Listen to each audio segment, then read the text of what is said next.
বন্ধুরা মাছ কুটে লবণ হলুদ মাখিয়ে নিয়েছি, আর লোটে মাছগুলো একেবারে গোটা গোটা রেখেছি। কেন রেখেছি বলবো। আর দেখো বেগুনটা এত সুন্দর করে কেটেছি, এটা কি করব তোমাদের পরে দেখাবো, ঠিক আছে? এই দেখো, আর এই যে কুমড়োর ফুলে বেছে গুছিয়ে রেখেছি।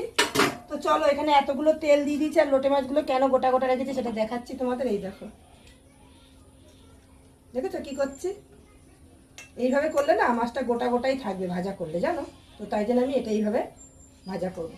ভাজার পরে এটা কি করবো সেটা তোমরা পরে জানতে পারবে।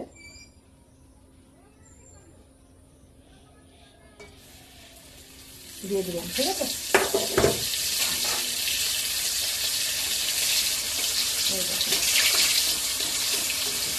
অ্যাকচুয়ালি লোটে মাছ ভাজা করলে পুরো গলে যায়, মানে একেবারে কেমন হয়ে যায়। কিন্তু তোমরা যদি এইভাবে ভাজা করো না, একটা মাছও গলবে না, যেমন আসতো তেমন আসতে থাকবে।